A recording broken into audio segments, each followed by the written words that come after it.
எல்லோருக்கும் வணக்கம் நேயர்களே. இந்த வீடியோவில் என்ன தெரிந்து கொள்ள போகிறோம் அப்படின்னு பார்த்தீங்கன்னா, ரொம்பவே முக்கியமான ஒரு விஷயத்தை பற்றி தெரிந்து கொள்ள போகிறோம். பாக்கியராஜ் அவர்களுடைய சமாதியில் ஒரு மிகப்பெரிய அமானுஷ விஷயம் நடந்திருக்குது. இந்த ஒரு குறிப்பிட்ட விஷயம் தற்போது வெளியாகி எல்லாருமே கண்கள் கலங்க வைத்திருக்குது. ரொம்ப முக்கியமாக பாக்கியராஜ் அவர்களுடைய குடும்பத்தினர் அதிர்ந்து போயிருக்கிறாங்க.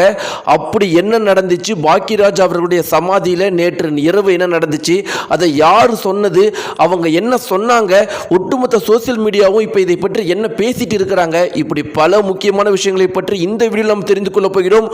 ஒவ்வொன்றுமே நடந்த அதிர்ச்சிகரமான உண்மை விஷயம் ரொம்பவே சமூக வலைத்தளங்களில் பரபரப்பாக போயிட்டு இருக்கு. வாங்க நம்ம தெரிந்து கொள்ளலாம். நம்முடைய சேனலுக்கு நீங்க புதியவராக இருந்தால் சப்ஸ்கிரைப் பண்ணுங்க. நேயர்களே, பாக்கியராஜ் அவர்கள் 2-3 நாட்களுக்கு முன்னாடி இறந்து போனார். அவருடைய மரண செய்தி மிக பெரும் அளவுக்கு சோகத்தை எல்லார் மத்தியிலுமே ஏற்படுத்தியிருந்துச்சு நேயர்களே. ஏன்னா பாக்கியராஜை பொறுத்த வரைக்கும் பார்த்தீங்கன்னா, நம்முடைய தமிழ் சினிமாவில் மிக பெரும் அளவுக்கு முக்கியமான பங்காற்றியவர்.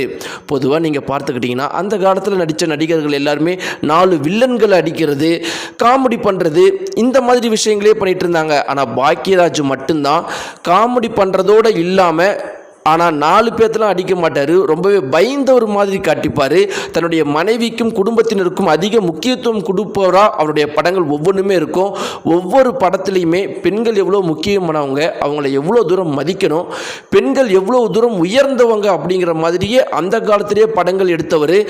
ஒட்டுமொத்த தமிழ் சினிமாவிலேயே இவருடைய படங்கள் மட்டும்தான் வித்தியாசமாக இருக்கும். ஆனால் ஒவ்வொரு படமுமே 200-300 நாள் ஓடி இருக்கு. அதனால் நம்ம ரொம்பவே தெளிவாக புரிஞ்சுக்கலாம் பாக்கியராஜ் அவர்கள் பெண்களுக்கு எவ்வளோ மரியாதை கொடுத்தாங்க அப்படிங்கிறதும், பெண்களுடைய ஆதரவு அந்த காலத்தில் நம்முடைய பாக்கியராஜ் அவர்களுக்கு எந்த அளவுக்கு இருந்தது அப்படிங்கிறதும்.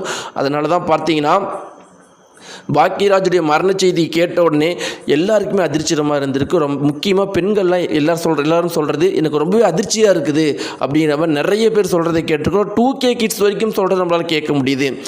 இப்படிப்பட்ட நபருடைய வாழ்க்கையை பற்றி சிறிதாக சொல்லணும் அப்படின்னு பார்த்தீங்கன்னா, நம்முடைய லெஜண்ட் சூப்பர் ஸ்டார் அவர்கள் என்ன சொல்லியிருக்காருன்னா, நான் என்னுடைய வாழ்க்கையில் இளையராஜா மாதிரி சிறந்த இசையமைப்பாளர்களை பார்த்துருக்கிறேன், பாரதி ராஜா மாதிரி சிறந்த டைரக்டர்ஸையும் பார்த்துருக்கிறேன். ஆனால் இத்தனை வருஷம் எக்ஸ்பீரியன்ஸில் பாக்கியராஜ் மாதிரி சிறந்த இசையமைப்பாளர், சிறந்த டைரக்டர், சிறந்த ஹீரோ, நான் வெறும்னு ஹீரோன்னு சொல்லலை, ஒரு காலகட்டத்தில் எனக்கு போட்டியே வந்தார். இவர் டைரக்ஷன் கிட்ட மட்டும் போலினா என்னெல்லாம் தூக்கி சாப்பிட்ருப்பார், கமலையும் தூக்கி சாப்பிட்ருப்பார்.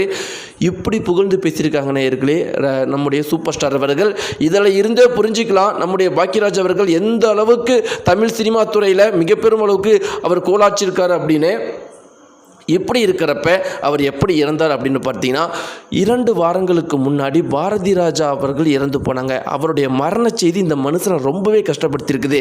அப்படிப்பட்ட என்ன உறவு பாரதி ராஜாவுக்கும் பாக்கியராஜுக்கும் அப்படின்னு பார்த்தீங்கன்னா, பாரதி ராஜா தன்னுடைய முதல் படத்தில் அசிஸ்டன்ட் டைரக்டராக பாக்கியராஜா தான் வச்சுருந்தார். 2வது படத்துலையும் அசிஸ்டன்ட் டைரக்டராக பாக்கியராஜ் தான் ஒர்க் பண்ணார்.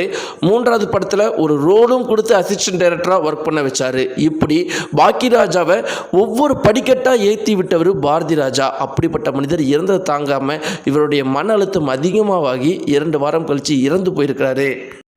இப்படி இருக்க நேயர்களே, இப்போ பார்த்தீங்கன்னா ஒரு குறிப்பிட்ட தகவல் சமூக வலைத்தளங்களை வெளியாகி எல்லாரையுமே மிக பெரும் அளவுக்கு அதிர்ச்சிக்குள்ளாக்கி இருக்குது.